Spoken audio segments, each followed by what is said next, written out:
Hello miss അങ്ങനെ Kolkata night Riders സീസണിലെ തങ്ങളുടെ ആദ്യ ജയങ്ങളെ സ്വന്തമാക്കിയിരിക്കുകയാണ്. രാജസ്ഥാൻ റോയൽസിനെ 4 വിക്കറ്റിന് തോൽപ്പിച്ചാണ് കൊൽക്കത്തയുടെ ഈ ഒരു തിരിച്ചുവരവ്. ഇതോടെ പോയിന്റ് ടേബിളിൽ മുംബൈയെ മറികടന്ന് 9ാം സ്ഥാനത്ത് എത്തിയിരിക്കുകയാണ് കൊൽക്കത്ത. മുംബൈക്ക് 2 പോയിന്റും കൊൽക്കത്തയ്ക്ക് 3 പോയിന്റാണ്. ഇരുവർക്കും ഓരോ ജയം വീതമാണുള്ളെങ്കിലും പഞ്ചാബുമായുള്ള മത്സരം മഴ മൂലം ഉപേക്ഷിച്ചതോടെ കൊൽക്കത്തയ്ക്ക് 1 പോയിന്റ് എക്സ്ട്രാ കിട്ടി. അങ്ങനെ 3 പോയിന്റായി 9ാം സ്ഥാനത്ത് ഫിനിഷ് ചെയ്യുകയായിരുന്നു. രാജസ്ഥാൻ റോയൽസിന് കഴിഞ്ഞ മത്സരം ഒരു ബാക്ക് ടു ബാക്ക് ഫെയിലിയറായിരുന്നു. കഴിഞ്ഞ മത്സരം സൺറൈസേഴ്സിനോട് തോൽക്കുകയും ഇന്നലത്തെ മത്സരം കൊൽക്കത്തയോടും തോറ്റ്. പക്ഷേ പോയിന്റ് ടേബിളിൽ ഒരു 3ാം സ്ഥാനത്ത് തന്നെയാണ് 8 പോയിന്റായിട്ട്. KKRന്റെ തുറുപ്പ് ചീട്ടുകളായ റിങ്കു സിംഗിൻ്റെയും അതുപോലെ തന്നെ വരുൺ ചക്രവർത്തിയുടെയും തിരിച്ചുവരവിലൂടെയാണ് സീസണിൽ തങ്ങളുടെ ആദ്യ ഗെയിമിലെ രാജസ്ഥാനെതിരെ KKR സ്വന്തമാക്കിയത്.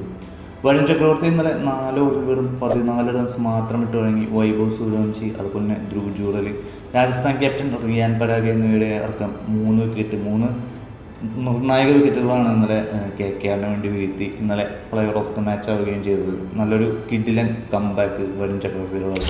നമുക്കറിയാം, വളരെ മോശം തുടക്കമായിരുന്നു വരുൺ ചക്രവർത്തിയുടെ ഈ സീസണിൽ KKRന് വേണ്ടി. ആദ്യ മത്സരത്തിൽ മുംബൈക്കെതിരെ 4 ഓവർ എറിഞ്ഞെങ്കിലും 48 റൺസ് വിട്ടു കഴിഞ്ഞു, 1 വിക്കറ്റ് പോലും നേടാൻ സാധിച്ചില്ല. 2ാം മത്സരത്തിൽ സൺറൈസേഴ്സിനെതിരെ 2 ഓവർ മാത്രം എറിഞ്ഞ് 30 റൺസാണ് വരുൺ ചക്രവർത്തി വിട്ടുകൊടുത്തത്. അതിൽ അഭിഷേക് ശർമ്മയ്ക്കെതിരെ എറിഞ്ഞ ഓവറിൽ 25 റൺസാണ് ഇന്നലെ അഭിഷേക് ശർമ്മ വരുൺ ചക്രവർത്തിയുടെ ഓവറിൽ അടിച്ച് പറത്തിയെന്ന് പറയാം. പിന്നെ 3ാം മത്സരം മഴ മൂലം ഉപേക്ഷിച്ചു. ലക്നൌവിന് എതിരായ മത്സരം വരുൺ ചക്രവർത്തി കളിപ്പിച്ചില്ല. അങ്ങനെ തുടർച്ചയായ തിരിച്ചടികളാണ് വരുൺ ചക്രവർത്തി ആദ്യ മത്സരങ്ങളിലൊക്കെ നേരിട്ടത്. പിന്നെ CSKയുമായ മത്സരം 3 ഓവർ എറിഞ്ഞെങ്കിലും വിക്കറ്റൊന്നും നേടാൻ സാധിച്ചില്ല. പക്ഷെ അത്ര എക്സ്പെൻസീവ് ആയിരുന്നില്ല.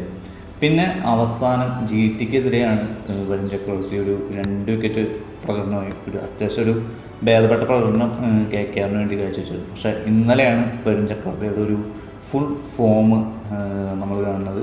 4 ഓവറുകളും 14 റൺസ് മാത്രം ഇട്ട് കഴിഞ്ഞു രാജസ്ഥാൻ്റെ top order ബാറ്റിങ്ങിനെ നിലംപരിശാക്കിയ Varun Chakravarthy special bowling innings. Varun ചക്രവർത്തിയുടെ ആ ബോളിംഗ് പ്രകടനം തന്നെയാണ് രാജസ്ഥാൻ റോയൽസിന് 155 എന്നൊരു ചെറിയ സ്കോറിൽ ഒതുക്കാൻ സാധിച്ചത്. പിന്നെ കാർത്തിക് ത്യാഗിയുടെ 19th ഓവറും നമ്മൾ എടുത്തു പറയേണ്ടതാണ്. 3 വിക്കറ്റാണ് ആ ഓവറിൽ കാർത്തിക് ത്യാഗി നേടിയത്. വെറും 2 റൺസ് മാത്രം കാർത്തിക് ത്യാഗി ആ ഒരു നിർണായക ഓവറിൽ വിട്ടുകൊടുത്തുള്ളൂ.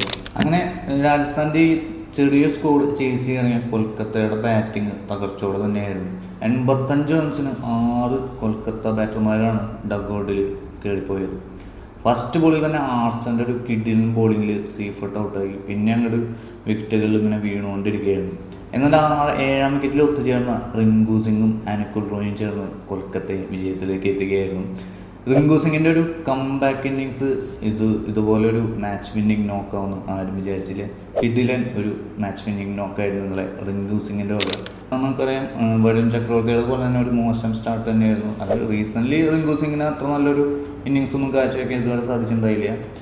ആദ്യ മത്സരങ്ങളിൽ ഒരു 30 അബോവ് റൺസ് മുംബൈക്കെതിരെയും സൺറൈസേഴ്സിന് എതിരെയും നേടിയ ശേഷം പിന്നെ ഒരു 2 ഡിജിറ്റ് സ്കോർ പോലും റിങ്കു സിംഗിന് നേടാൻ സാധിച്ചിട്ടുണ്ടായില്ല. 34 പന്തിൽ 5 4ഉം 2 6ഉം, അതായത് അവസാനത്തെ ഒരു ഫിനിഷിങ് 6 ഉൾപ്പെടെ 53 റൺസാണ് റിങ്കു സിംഗ് ഇന്നലെ കൊൽക്കത്തയ്ക്ക് വേണ്ടി നേടിയത്. അതുപോലെ തന്നെ വെസ്റ്റ് ഇൻഡീസ് ഓൾറൗണ്ടറായ KKRന്റെ മറ്റൊരു തുറുപ്പുചീട്ടായ സുനിൽ നരേനും ഇന്നലെ അത്യാവശ്യം ഒരു ഭേദപ്പെട്ട പ്രകടനം, 2 വിക്കറ്റൊക്കെ എടുത്തു. പിന്നെ 25 കോടിക്ക് ടീമിലെത്തിച്ച ക്യാമറൂൺ ഗ്രീനും കുഴപ്പമില്ല, ഒരു 27 റൺസ്, 13 ബോളിൽ 27 റൺസ് ഇന്നലെ KKRന് വേണ്ടി നേടി. ഗുജറാത്ത് ടൈറ്റൻസിനെതിരായ കഴിഞ്ഞ മത്സരത്തിലും ക്യാമറൂൺ ഗ്രീൻ 79 റൺസ് നേടി ഒന്ന് ഫോമിലേക്ക് വരുന്നതിൻ്റെ ഒരു സൂചന നൽകിയിട്ടുണ്ട്. അപ്പോൾ KKR താരങ്ങളിലൊക്കെ വീണ്ടും ഒരു ഫോമിലേക്ക് തിരിച്ചു വന്നുകൊണ്ടിരിക്കുകയാണ്. ക്യാപ്റ്റൻ അജിങ്ക്യ രഹാനയുടെ ഒരു കാര്യത്തിൽ മാത്രം, അതുപോലെ തന്നെ വൈഭവോടെ, പിന്നെ അങ്ങനെ കുറച്ച് പ്ലേയേഴ്സ് ഒന്നുകൂടി സെറ്റാവുന്നുണ്ട്. ആരും കൂടി സെറ്റായ പ്ലേ ഓഫിൽ എത്തുന്ന ഞാൻ പറയില്ല. ഒരു 2-3 മത്സരങ്ങൾ ജയിക്കാനുള്ള സാധ്യത KKRനുണ്ട്. 7 മത്സരം കണ്ടേ ഉള്ളൂ. 7 മത്സരങ്ങൾ ജയിച്ചാൽ തന്നെയാണ് പ്ലേ ഓഫിലെത്താൻ. 7 മത്സരങ്ങളിൽ 6 മത്സരങ്ങളും ജയിക്കണം. 6 മത്സരങ്ങൾ ജയിച്ചാൽ തന്നെ KKRന് പ്ലേ ഓഫ് സാധ്യത നിലനിർത്താനാവും. അപ്പോൾ KKR IPL സീസണിലേക്ക് ശക്തമായി തിരിച്ചു വരട്ടെ എന്ന് നമുക്ക് ആശംസിക്കാം. അപ്പോൾ അടുത്തൊരു വീഡിയോയുമായി വീണ്ടും കാണാം. അതുവരെ ബൈ.